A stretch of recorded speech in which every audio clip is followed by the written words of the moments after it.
Okay दोस्तों, मैं विपिन कुमार दुबे आज के टॉपिक में लेकर आया हूँ कुछ नई चीज़ें। आज का सब्जेक्ट आप जान ही रहे हैं। जो सब्जेक्ट मैं आपको पढ़ा रहा हूँ जनरल इंजीनियरिंग बीएमडब्ल्यू बीई, जो लगभग 3 ब्रांचों के लिए तो बिल्कुल कॉमन है। मैकेनिकल इंजीनियरिंग, सिविल इंजीनियरिंग और इलेक्ट्रिकल इंजीनियरिंग।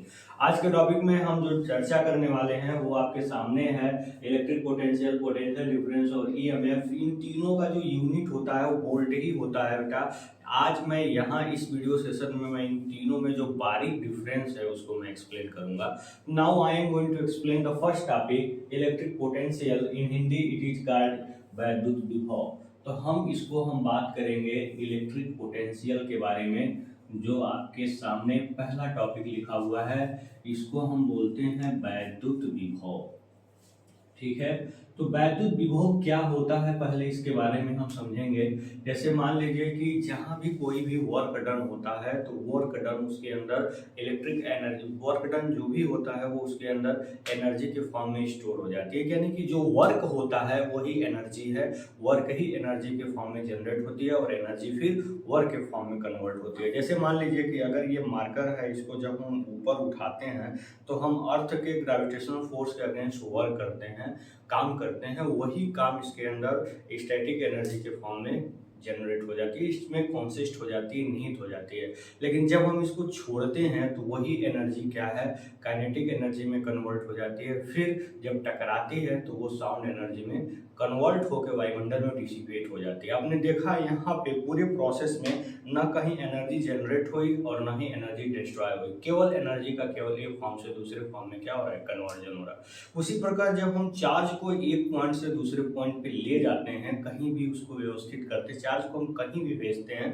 तो चार्ज को भेजने में जो वर्क डन होता है वही वर्क डन उसके अंदर एक एनर्जी के फॉर्म में जनरेट हो जाता है और वही एनर्जी ही क्या कहलाती है, इलेक्ट्रिक पोटेंशियल कहलाती है। ठीक है, आप कह सकते हैं कि अगर किसी सर्किट में इलेक्ट्रॉन फ्लो हो रहा है तो उसके पास जो एनर्जी है जिससे वो फ्लो हो रहा है वही एनर्जी ही क्या है, इलेक्ट्रिक पोटेंशियल है। सिंपल सा इसका एक कॉन्सेप्ट है।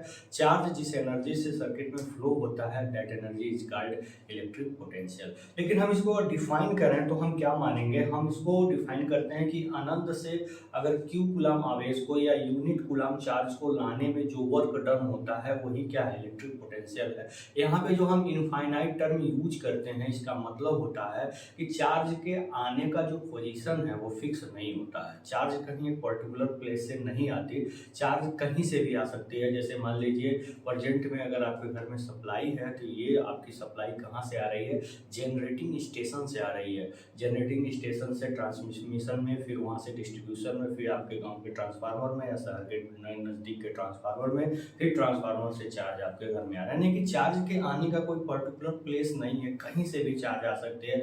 अगर मान लीजिए कि सप्लाई आपके घर में नहीं है तो आप सप्लाई इन्वर्टर से लेते हैं, मतलब बैटरी से सप्लाई मिलती है। तो बैटरी से जब सप्लाई मिलती है तो वह आपके घर से ही चार्ज आपके पास आ रहा है। इसका मतलब क्या है कि चार्ज के आने का कोई पर्टिकुलर प्लेस नहीं है। इसलिए जब इसको डिफाइन करते हैं तो हम इस प्रकार से डिफाइन करते हैं, जैसे जो इसका फार्मूला होता है वो होता है V बराबर W अपान क्यू। हम इसको अगर डिफाइन करना चाह रहे हैं तो इसको हम यूनिट मान लेते हैं, क्यू को मान लें 1 कूलम, मतलब अगर इसको 1 कूलम मान लें तो जो आपका वर्क डन ही होगा वही क्या होगा, इलेक्ट्रिक पोटेंशियल होगा।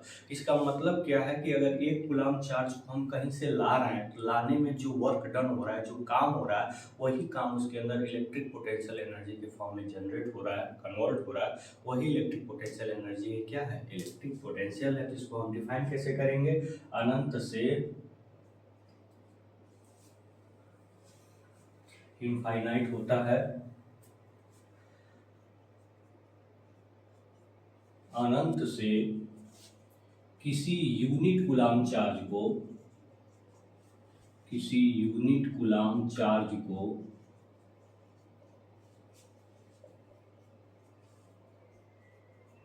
किसी बिंदु पर लाने में किया गया कार्य, जो भी वर्क डन है, किया गया कार्य, किया गया काम, वर्क डन, किया गया कार्य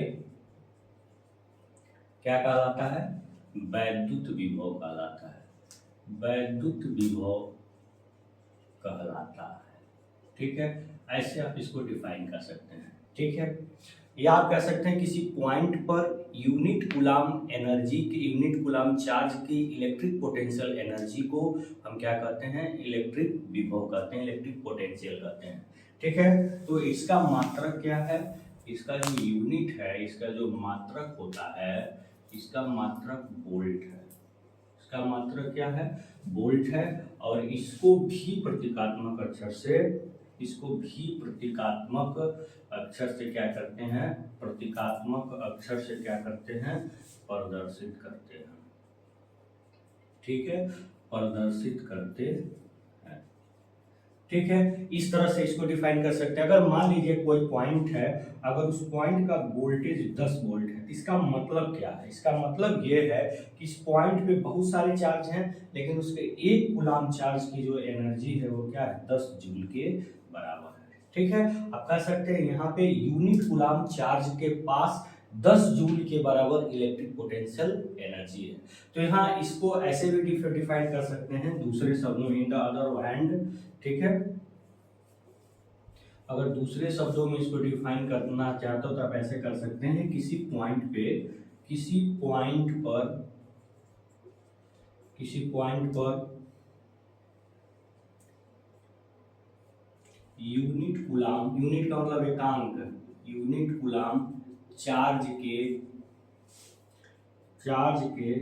इलेक्ट्रिक पोटेंशियल एनर्जी को, इलेक्ट्रिक पोटेंशियल एनर्जी को क्या कहते हैं, वैद्युत विभव कहते हैं, वैद्युत विभव कहते हैं, ठीक है। तो चाहे आप इसको ऐसे डिफाइन करिए, चाहे ऐसे डिफाइन करिए, फार्मूला यही है। हम एक यूनिट कूलाम चार्ज को कहीं ला रहे हैं तो जो वर्क डन हो रहा है वही क्या है, इलेक्ट्रिक पोटेंशियल है। आप ऐसे कह सकते हैं, अगर क्यू कूलाम चार्ज को अनंत से इसी पॉइंट पे लाने पर डब्ल्यू जूल के बराबर काम किया जा रहा है, तो उस पॉइंट पर जो इलेक्ट्रिक पोटेंशियल होगा भी वो होगा डब्ल्यू अपॉन क्यू। किसमें होगा, वोल्ट, किसमें होगा ये, वोल्ट। तो ये पूरा आपका क्या है, इलेक्ट्रिक पोटेंशियल है, सिंपल सा। अगर इलेक्ट्रिक पोटेंशियल के बारे में जानना है तो आप सीधा यही जानिए, चार्ज के पास जो एनर्जी है जिससे वर्क डन करता है, अपना काम करता है, मूव करता है सर्किट में, वही उसकी एनर्जी क्या कहलाती है, इलेक्ट्रिक पोटेंशियल कहलाती है। जैसे कि कल के लेक्चर्स में हम बात कर रहे थे कि जो आपका करंट होता है वह चार्ज के अपोजिट ही क्यों फ्लो माना जाता है, ठीक है। आज मैं इस बात को एक्सप्लेन करूंगा। उससे पहले की जो इम्पोर्टेंट पॉइंट हैं उनको जानना बहुत जरूरी है। जैसे आपका पोटेंशियल डिफरेंस क्या है, इसको समझेंगे, पोटेंशियल डिफरेंस का इम्पोर्टेंस क्या है, तब जो है आपको समझ में आएगा कि चार्ज के साथ ऐसा बिहेव क्यों किया जाता है, ठीक है। तो now my next topic is potential difference. अगर अच्छा लग रहा हो तो प्लीज़ लाइक शेयर सब्सक्राइब जरूर करिएगा, अपने दोस्तों को बताइएगा कि चैनल पे सब्जेक्ट चल रहा है, आकर के पढ़ें। इसको हम क्या कहते हैं, विभवांतर, विभवांतर, ठीक है। जैसा कि आप जानते हैं, जैसा कि आप जानते हैं, क्या जानते हैं कि पानी हमेशा हाई प्रेशर से लो प्रेशर की ओर फ्लो होती है। हीट हमेशा हाई उच्च, जहाँ पे हीट ज़्यादा होता है वहाँ से जहाँ हीट कम होता है वहाँ से हीट का ट्रांसफर होता है। आप जानते हैं उच्च स्थान से निम्न स्थान की ओर फ्लो होती है। उसी प्रकार जो चार्ज होता है ना, वो चार्ज हाई पोटेंशियल से लो पोटेंशियल की ओर फ्लो होता है, ये हमेशा ध्यान रखिएगा। इसलिए हमेशा पोटेंशियल डिफरेंस रखा जाता है ताकि चार्ज फ्लो हो सके। अब जैसे कि मान लीजिए कि आप यहाँ पढ़ रहे हैं, जितना नॉलेज आपको इस सब्जेक्ट में होना चाहिए, अगर उतना ही होता, सेम होता, तो मैं यहाँ नहीं पढ़ाता। इसका मतलब जो नॉलेज है वो भी हाई प्लेस से लो प्लेस की ओर फ्लो हो रही है। सेम इसी प्रकार, इसी पैटर्न पे आपका चार्ज भी हमेशा हाई पोटेंशियल से लो पोटेंशियल की ओर फ्लो होता है। यानी कि चार्ज को फ्लो करवाने के लिए हाई पोटेंशियल लो पोटेंशियल हमें चाहिए, यानी कि दो बिंदुओं, दो पॉइंटों के विभवों में हमें अंतर चाहिए। तो दो विभवों में जो अंतर होता है ना, उसी अंतर को हम क्या करते हैं, पोटेंशियल डिफरेंस करते हैं, ठीक है। तो इसको डिफाइन करना हो तो कैसे करेंगे, किसी ऐसे लिख रहे हैं, किसी दो पॉइंट के विभवों के अंतर को, विभवों के अंतर को क्या कहते हैं, विभवांतर कहते हैं। क्या कहते हैं, विभवांतर कहते हैं। ठीक है, मान लीजिए कि ये आपका एक कंडक्टर है और इस पॉइंट का विभव VA है, इस पॉइंट का विभव VB है। तो जो यहाँ पे पोटेंशियल डिफरेंस होगा वो होगा क्या, VAB, और वो क्या होगा, VA माइनस VB। ठीक है, तो मान लीजिए VA हाई पोटेंशियल है, VB लो पोटेंशियल है। यहाँ पे हम मान लेते हैं VA आपका हाई पोटेंशियल है, VB लो पोटेंशियल है। पॉजिटिव चार्ज हाई से लो की ओर फ्लो होगा।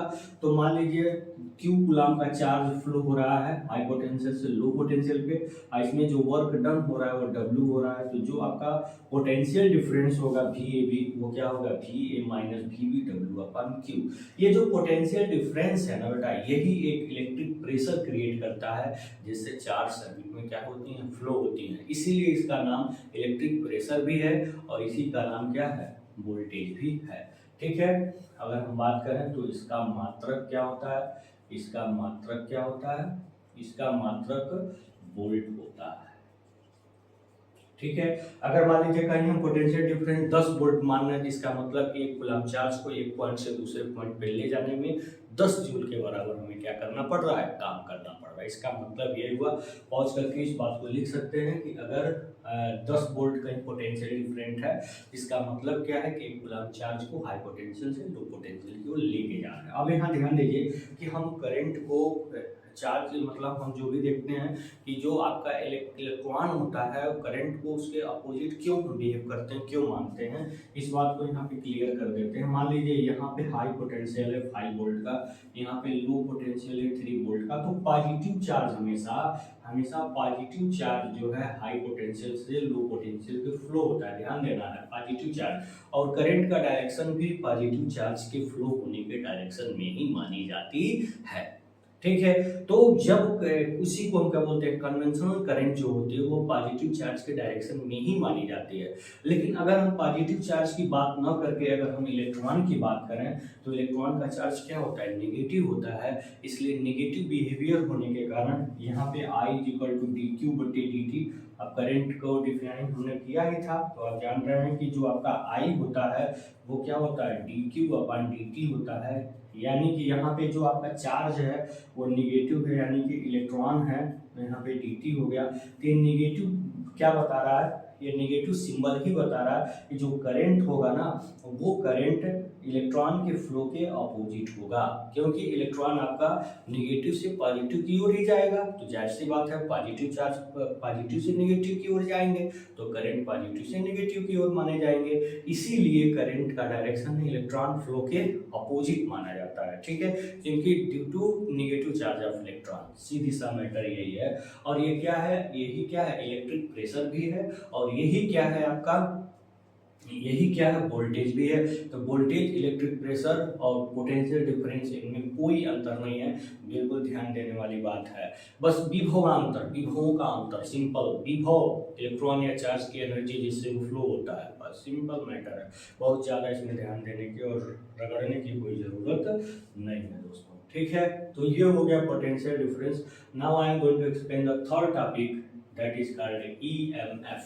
तो इलेक्ट्रोमोटिव फोर्स होता क्या है हम इसके बारे में समझेंगे, और ये जो इलेक्ट्रोमोटिव फोर्स है वो पोटेंशियल डिफरेंस से किस प्रकार से भिन्न है, इस बात को भी यहाँ हम आपको एक्सप्लेन करके समझाएंगे। ठीक है, इसमें देखिए बहुत बारीक डिफरेंस होता है, अक्सर बच्चे इसको समझ नहीं पाते हैं, इसको रटने का काम करते हैं। तो बिल्कुल रटने की कोई आवश्यकता नहीं है दोस्तों। ठीक है, आप जो है इसको समझने का प्रयास करिए। जो भी बातें मैं यहाँ लिख रहा हूँ आप खुद से उसको लिखिए, तो आप जब लिखेंगे तो आपके लिए और ज़्यादा बेनिफिशियल होगा।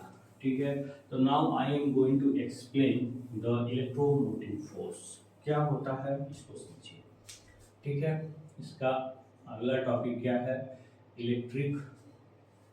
Electromotive force.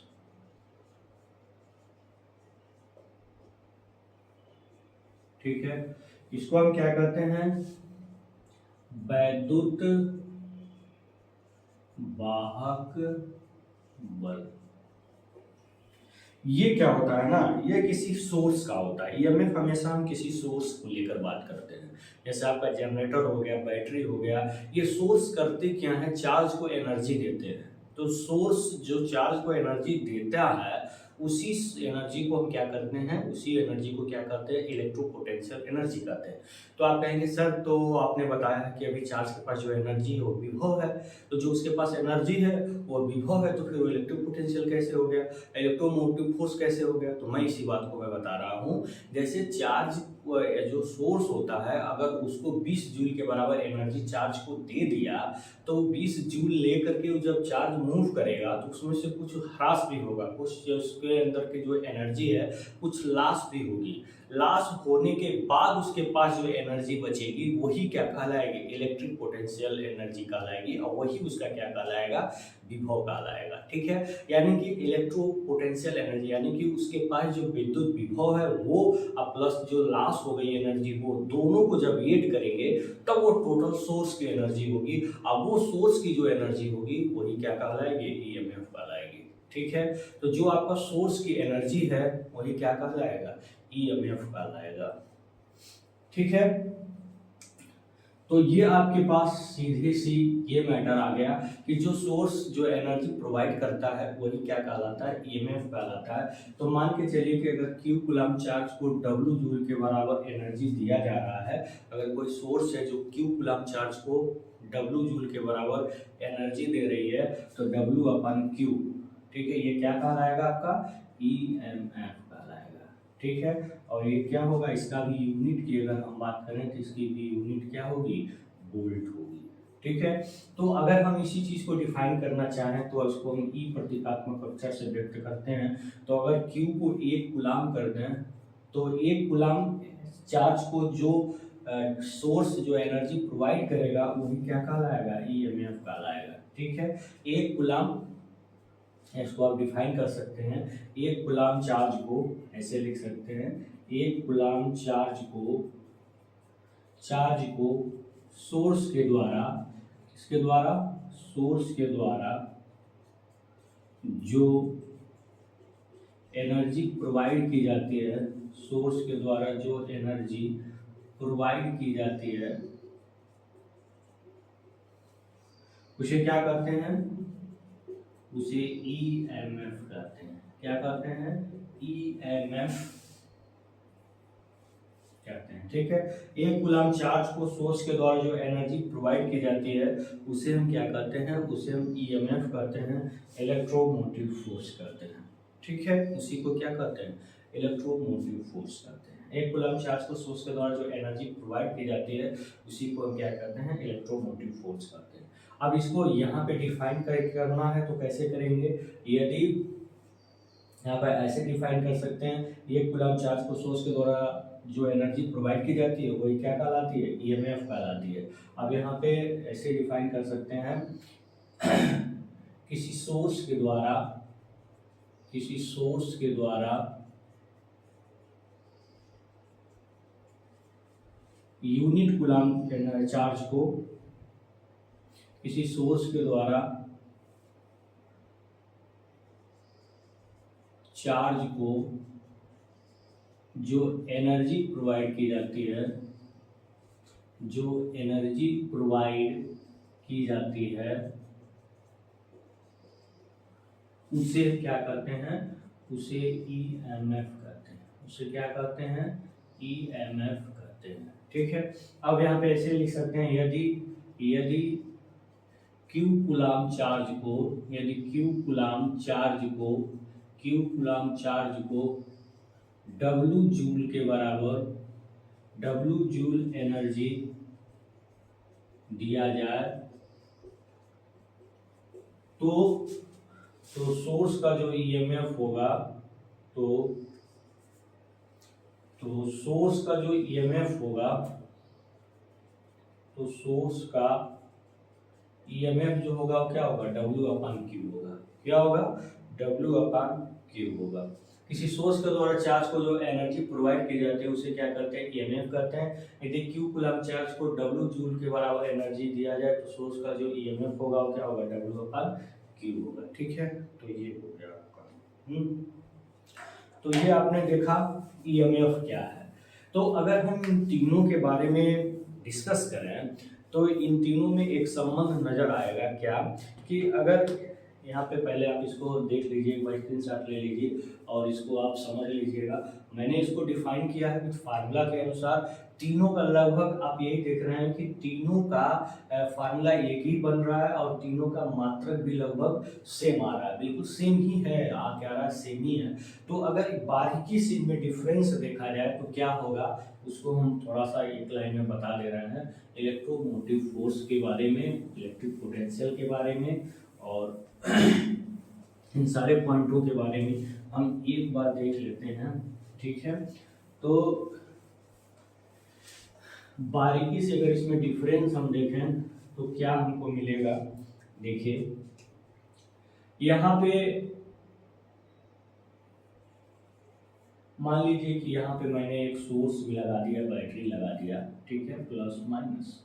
और यहाँ पे मान लीजिए कि इसका जो ईएमएफ है ना, सोर्स का जो ईएमएफ है 50 वोल्ट है, मान लीजिए 50 वोल्ट की हमने बैटरी लगा दिया। यहाँ पे रेसिस्टेंस है आर और यहाँ पे जो करंट फ्लो हो रही है वो फ्लो हो रही है आई। आगे हम बताएंगे आई आर भी में क्या रिलेशन होता है। तो यहाँ पे आप देख रहे हैं कि अगर हम इसके क्रॉस वोल्टेज ड्रॉप देखें तो इसके क्रॉस वोल्टेज ड्रॉप मान लीजिए कुछ है, मान लीजिए इसके क्रॉस वोल्टेज ड्रॉप आपका वी है, वी डी, ठीक है। क्या है वोल्टेज ड्रॉप, इसमें जो वोल्टेज ड्रॉप हो रहा है वो क्या हो रहा है, वी डी। वोल्टेज ड्रॉप का मतलब क्या है कि अगर हम वोल्टेज ड्रॉप निकालना चाहें किसी भी रेसिस्टेंस में तो उसमें फ्लो होने वाली करंट का क्या कर दें, मल्टीप्लाई कर दें। मान लीजिए 2 ओम का रेसिस्टेंस है, 2 एम्पियर करंट फ्लो हो रहा है, तो 2 दूना 4 वोल्ट, 4 वोल्ट ड्रॉप होने मतलब खत्म हो जाना, यूज हो जाना, कंज्यूम हो जाना, ठीक है, सोर्स से खत्म हो जाना, यूज हो जाना। मान लीजिए यहाँ पे 4 एम्पियर करंट फ्लो हो रही है, 2 ओम का रेसिस्टेंस है, तो 4 दूना 8 वोल्ट यहीं पे यूज हो गया, 50 में से 8 वोल्ट ड्रॉप हो गया, खत्म हो गया, कंज्यूम हो गया। ड्रॉप का मतलब ये होता है। तो यहाँ पे देखिए कि चार्ज के पास जो एनर्जी है, ठीक है, यहाँ पे 50 जूल एनर्जी दी गई, एक कूलम को 50 जूल एनर्जी दी गई, तो वो ईएमएफ हो गया, ठीक है। अगर हम यहाँ पे पोटेंशियल देखें कि यहाँ पे जब चार्ज आ रहा है तो उसका क्या पोटेंशियल है, और फिर यहाँ पे जब चार्ज आ रहा है तो इसका क्या पोटेंशियल है। अगर हम दोनों का अलग अलग पोटेंशियल देखें, मतलब यहाँ पे जब चार्ज फ्लो होके यहाँ पे आ रहा है तो 50 जूल की एनर्जी 50 जूल ही नहीं रहेगी, कुछ एनर्जी डिस्ट्रॉय होगी, तो जितनी एनर्जी उसके पास बचेगी वही एनर्जी क्या कहलाएगी, इलेक्ट्रिक पोटेंशियल कहलाएगी। अगर हम दो पॉइंटों के इलेक्ट्रिक पोटेंशियल में अंतर क्रिएट कर देंगे ना तो क्या कहलाएगा, पोटेंशियल डिफरेंस कहलाएगा। तो मान लीजिए कि यहाँ पे आपने ईएमएफ टोटल आपकी दी गई एनर्जी है और मान लीजिए इसमें एनर्जी में कुछ वोल्टेज ड्रॉप हो गया, ठीक है, कुछ क्या हो गया, वोल्टेज ड्रॉप। वोल्टेज ड्रॉप को अगर हमें देखना हो तो हम क्या लिखेंगे, आई इंटू आर। वोल्टेज ड्रॉप हो गया कुछ इसमें। अब वोल्टेज ड्रॉप होने के बाद जो इसके पास एनर्जी बचा वो क्या है, पोटेंशियल है, वही क्या है, बी है। तो ई इज इक्वल टू हमेशा B plus I into R होता है, ठीक है ना। तो जो उसके अंदर एनर्जी बचा वही क्या है, पोटेंशियल है, ये उसके अंदर होने वाला ड्रॉप है, ये टोटल सोर्स के द्वारा दी गई एनर्जी है, ठीक है। तो आपको समझ में आ गया, दो बिंदुओं के बीच जो पोटेंशियल डिफरेंस है वही क्या है, ईएमएफ, वही क्या है, पोटेंशियल डिफरेंस है। तो इस प्रकार से इसमें जो बारीक डिफरेंस बेटा वो मैंने अच्छे तरीके से एक्सप्लेन करने का प्रयास किया है, ठीक है। अब मेरा नेक्स्ट टॉपिक होगा इलेक्ट्रिकल एनर्जी। तो हम चलते हैं अब इलेक्ट्रिकल एनर्जी को देखेंगे कि इलेक्ट्रिकल एनर्जी क्या होता है। ये बहुत अच्छा लगने वाला है, चीज़ें आपको बहुत अच्छे से समझ में आएंगी दोस्तों, आप जरूर बने रहिएगा। तो अगला मेरा जो टॉपिक है उसका नाम क्या है, इलेक्ट्रिक एनर्जी, ठीक है। आपका इसका अगला जो चैप्टर है, अगला जो टॉपिक है उसका नाम क्या है, इलेक्ट्रिकल एनर्जी,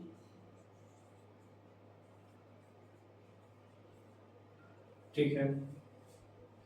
देखिए इलेक्ट्रिकल एनर्जी क्या होता है, सीधी सी बात, अगर कोई आपसे पूछे कि इलेक्ट्रिकल एनर्जी क्या है तो सीधे आप उसका फार्मूला बताने लगते हैं, V I T I square R T, V square upon R, T square T upon R है, ऐसे डिफरेंट आप जो है इसका फार्मूला बताने लगते हैं। तो बेटा वो डिफिनीशन पूछा जा रहा है कि इलेक्ट्रिकल एनर्जी का डिफिनीशन क्या है, तो इस पॉइंट पर विचार करने के साथ साथ आप जो है न करने को और आप फार्मूला सीधे बताते हैं। तो ऐसा बिल्कुल नहीं करेंगे, आपसे जो पूछा जाए वही बताएंगे। आप बताएंगे किसी सर्किट में चार्ज के फ्लो होने से जो एनर्जी लॉस होता है, चार्ज के फ्लो होने से जो एनर्जी लॉस होता है उसी को हम क्या बोलते हैं, इलेक्ट्रिकल एनर्जी बोलते हैं दोस्तों, ठीक है। तो चार्ज के फ्लो होने से जो एनर्जी लॉस, भाई बिना एनर्जी के तो कोई भी इलेक्ट्रॉन फ्लो होगा नहीं, चार्ज फ्लो होगा नहीं। तो जब चार्ज फ्लो होगा तो कुछ एनर्जी लॉस होगा। जैसे हम बोल रहे हैं, वर्क कर रहे हैं, तो हमारी अंदर की एनर्जी साउंड एनर्जी में लगातार क्या हो रही है, कन्वर्ट हो रही है। हमको धीरे धीरे हरासमेंट फील होगा, तो फिर जाएंगे भोजन करेंगे तो फिर एनर्जी मिल जाएगी। तो वैसे ही सेम चीज है कि आप जो है, जो सोर्स जब वर्क कर रहा है तो एनर्जी लॉस होगी। तो जो एनर्जी लॉस होगी ना, that is called electrical energy. ठीक है। तो इसी को अगर हम डिफाइन करना चाहें तो सबसे पहले हम यहाँ पे टॉपिक लिख लेते हैं। उस टॉपिक का नाम है इलेक्ट्रिकल एनर्जी। ठीक है। इसको हम क्या कहते हैं, वैद्युत वैद्युत विभव। ठीक है, इलेक्ट्रिकल एनर्जी। तो इसमें क्या है, इसको हम कैसे डिफाइन करेंगे, इलेक्ट्रिकल एनर्जी को कैसे डिफाइन करेंगे, देख लीजिएगा।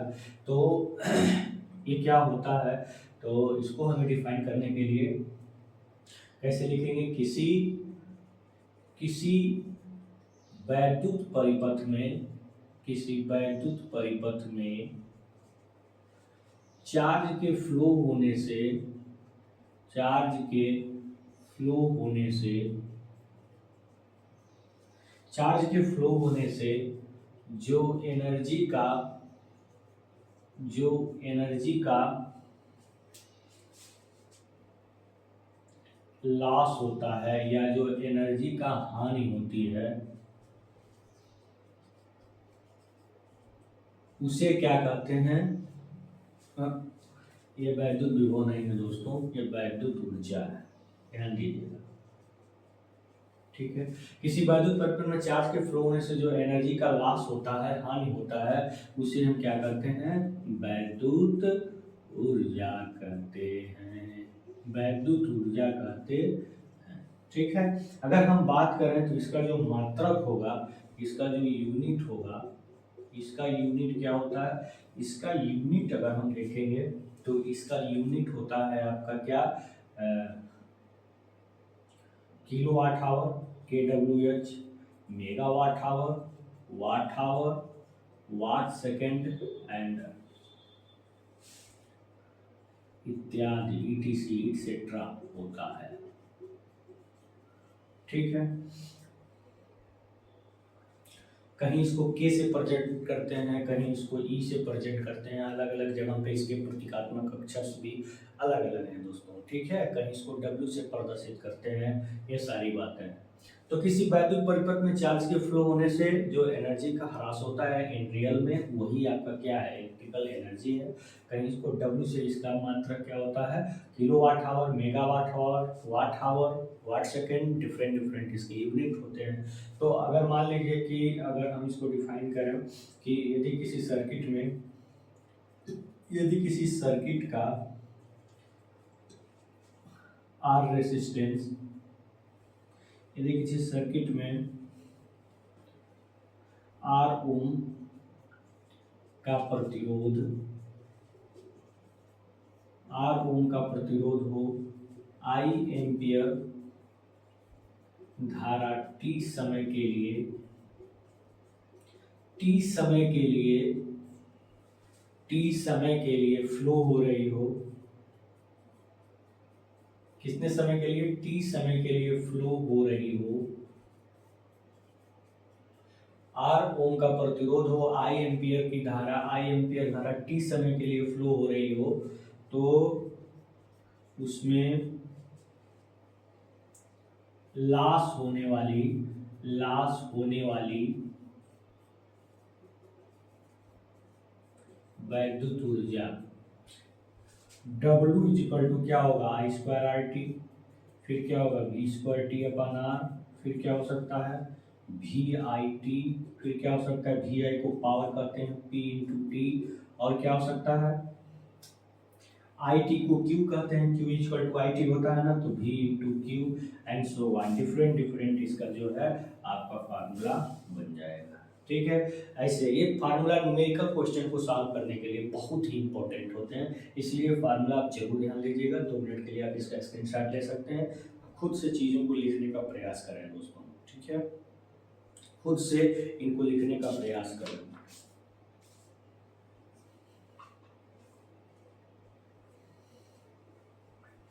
और भी इसके कुछ मात्रक हैं, उसको भी देख लेते हैं। चार्ज के फ्लो होने से जो एनर्जी लॉस होगी वही क्या है, इलेक्ट्रिकल एनर्जी है। सिंपल सा इसका मैटर यही है। आपको अच्छा लग रहा हो तो प्लीज लाइक शेयर सब्सक्राइब जरूर करिएगा, और मैं पूरा आशा है कि आपको जरूर अच्छा लग रहा है, क्योंकि यहाँ पे आपका कॉन्सेप्ट क्लियर किया जा रहा है विथ डिफिनीशन। ठीक है, किताबी भाषाएं नहीं है, आप इनको कहीं पाएंगे नहीं, यहाँ पे ही आपको मिल रहा है। किसी भी किताब में इस तरह से एक्सप्लेन करके नहीं आपको मिलेगा, क्योंकि बहुत ज़्यादा एनालिसिस के बाद ये सब चीज़ें आपके सामने लाई जाती हैं। ठीक है, अब हम बात करने जा रहे हैं, इसी के बारे में भी बात करेंगे। इसका एक और मात्रक होता है जिसको बोर्ड ऑफ ट्रेड यूनिट कहते हैं, इसको बोलते हैं 1 BUT। 1 किलोवाट आवर के क्या होता है, बराबर होता है। ठीक है, तो इसका अन्य मात्रक ध्यान दीजिएगा, अन्य मात्रक इसको हम क्या बोलते हैं, अदर यूनिट। क्या बोलते हैं, अदर यूनिट। इसके अन्य मात्रक में क्या होता है, बोर्ड ऑफ ट्रेड यूनिट होती है 1 BUT। ये 1 किलोवाट आवर के क्या होती है, बराबर होती है। 1 BUT is equal to 1 kilowatt hour. ठीक है, और देखिएगा कि अगर हम 1 किलोवाट आवर की अगर हम बात करें, 1 किलोवाट आवर की बात करें तो क्या होगा, 1000 वाट हो जाएगा। इसमें 1 किलोवाट में 1000 वाट हो जाएगा। आवर में अगर हम घंटा में बात करें, वाट सेकंड में अगर हम बात करें, तो अगर इसको हम वाट सेकंड में बात करें तो क्या हो जाएगा, 1 घंटे की अगर बात करें तो 60 इंटू 60 क्या हो जाएगा, ये 60 इंटू 60 ये सेकंड हो जाएगा। यानी कि 1 घंटा में 3600 सेकंड होता ही है, तो यानी कि 6 का 36 इंटू 10 टू दी पावर 5 क्या होगा, वाट सेकेंड। इसका एक और मात्रक क्या होता है, जूल भी होता है वाट सेकेंड। इसी को क्या बोलते हैं, 1 वाट सेकेंड बराबर क्या होता है, 1 वाट सेकेंड किसके बराबर होता है, 1 जूल के बराबर होता है। ठीक है, तो ये क्या हो गया, 36 इंटू 10 टू पावर 5 जूल, यानी कि जो 1 किलोवाट आवर है वो 36 इंटू 10 पावर 5 जूल होता है। ठीक है, और यहाँ पे अगर हम कैलोरी की बात करें तो एक कैलोरी जो होती है 4.18 जूल की क्या होती है, बराबर होती है। तो अगर हम चाहें तो यहाँ से इस जूल को हम कैलोरी में भी कन्वर्ट कर सकते हैं, यानी कि क्या हो जाएगा, 36 इंटू 10 टू दी पावर 5 और 1 जूल को यहाँ से इधर भेजेंगे तो 4.18 क्या हो जाएगा, ये कैलोरी हो जाएगी। ठीक है, तो 1 किलोवाट में इतनी कैलोरी भी होती है। ध्यान दीजिएगा, ये पॉइंट आपका ऑब्जेक्टिव पॉइंट आपसे व्यू से इम्पोर्टेंट हो सकता है, इसलिए जरूर इसको ध्यान में रखिएगा। न्यूमेरिकल के लिए इसको भी ध्यान में रखिएगा। न्यूमेरिकल में कभी क्वेश्चन इस तरह से घुमा कर भी पूछा जा सकता है। ठीक है, तो ये न्यूमेरिकल डाटा थे जो आपकी इलेक्ट्रिकल एनर्जी को समझने में अत्यंत ही क्या करते हैं, अपनी भूमिका निभाते हैं दोस्तों। है, अब इसी के साथ मैं अगला टॉपिक इसी से रिलेटेड एक पॉइंट है उसको भी एक्सप्लेन करता हूँ, फिर ये चीज़ें यहीं पे फिनिश हो जाएंगी। ठीक है दोस्तों, अच्छा लग रहा हो तो प्लीज़ शेयर लाइक सब्सक्राइब जरूर करिए, और ज़्यादा से ज़्यादा दोस्तों को आप शेयर करिए, वो आपका क्या होगा, अत्यंत ही बेनिफिशियल होगा। तो चलिए अब हम बात करते हैं इसी में, जैसे मान लीजिए कि जो हमारे घर में बिजली आती है वो इलेक्ट्रिकल एनर्जी, जो पावर आप लॉस करते हैं ना, जो आप एनर्जी को लॉस करते हैं उसी का बिल आता है, वही इलेक्ट्रिकल एनर्जी का क्या आता है, बिल आता है। तो जब हम एक यूनिट की बात करते हैं, क्या करते हैं, अगर हम एक यूनिट की अगर हम बात करते हैं तो क्या होता है, 1 kWh होता है। क्या होता है वो, 1 kWh होता है। जो एक यूनिट होता है वो क्या होता है, 1 kWh होता है। यानी कि अगर मान लीजिए कि आपके घर में, अगर मान लीजिए एक घर में एक अगर मान लीजिए हाउस है, उस हाउस में क्या हो रहा है कि यहाँ पे 10 LED कितने वाट की, मान लीजिए 9 वाट की 10 LED जो है 5 आवर के लिए जल रही है।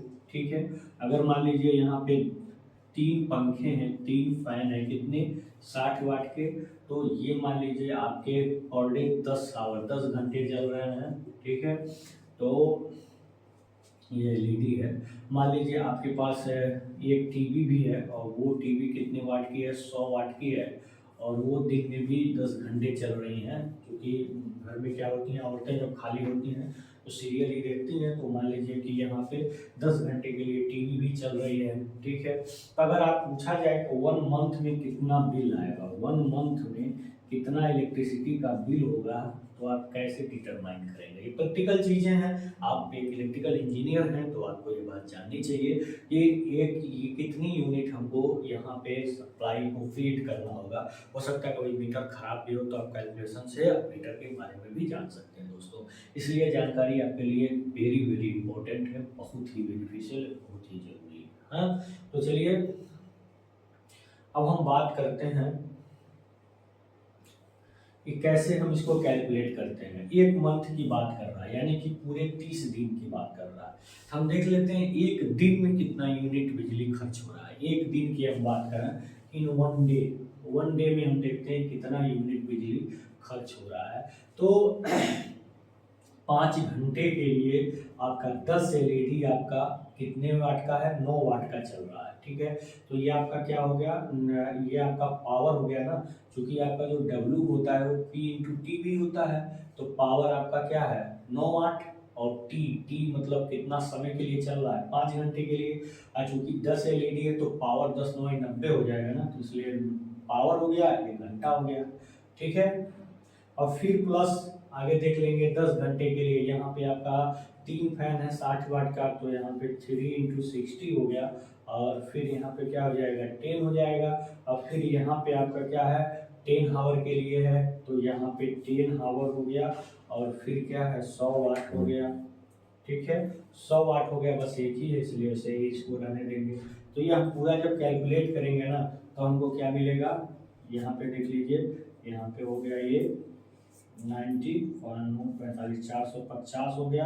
और फिर यहाँ पे हम देखेंगे तो ये क्या हो जाएगा पूरा 1800 हो जाएगा। और फिर यहाँ पे हम देखेंगे तो क्या हो जाएगा 1000 हो जाएगा। तो जितना भी आपको निकल के आ रहा है ये आपको वाट हावर आएगा, ये पूरा कितना आएगा वाट हावर आएगा।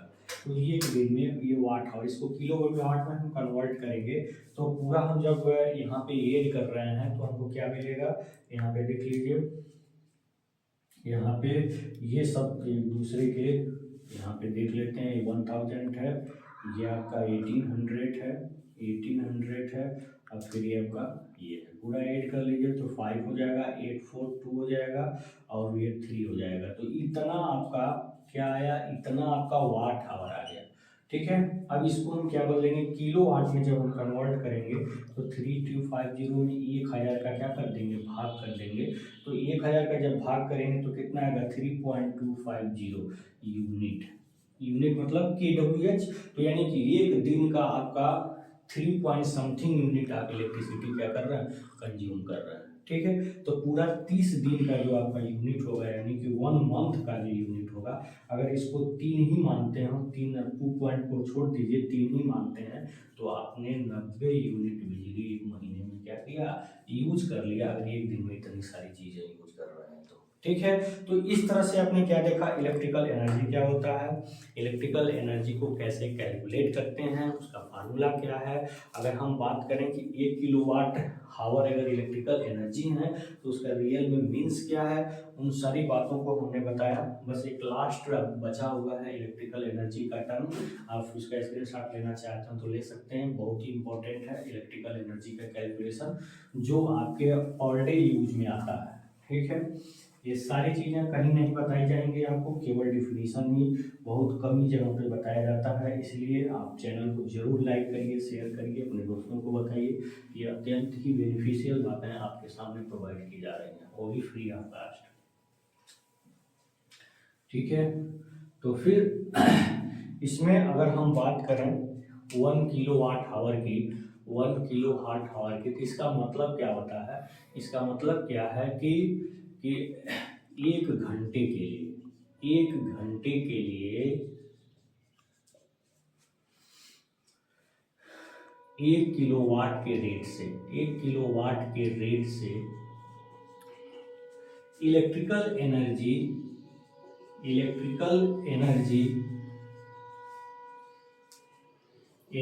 के, ध्यान दीजिएगा, इलेक्ट्रिकल एनर्जी के अन्य रूप का मतलब, अन्य रूप मतलब हीट एनर्जी या लाइट एनर्जी या साउंड एनर्जी, कुछ भी जो भी आप यूज कर रहे हैं, ठीक है। ऊर्जा एनर्जी के अन्य रूप में क्या हो रही है, कन्वर्ट हो रही है, कन्वर्ट हो रही है, ठीक है।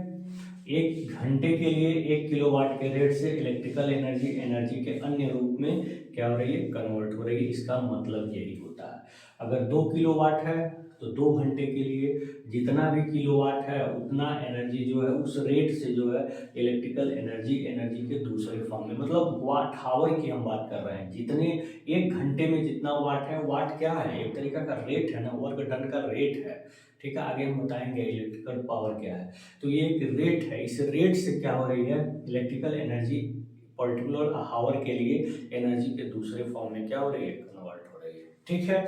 यहाँ पे अगर 10 किलोवाट है, इसका मतलब क्या करेंगे, 1 घंटे के लिए 10 किलोवाट के रेट से इलेक्ट्रिकल एनर्जी एनर्जी के दूसरे फॉर्म में क्या हो रही है, कन्वर्ट हो रही है। फॉर्म में कन्वर्ट होने मतलब लॉस होना, जब भी हीट एनर्जी या लाइट एनर्जी जो भी है, तो इस तरह से एनर्जी क्या हो रही है बेटा, लॉस हो रही है, ठीक है।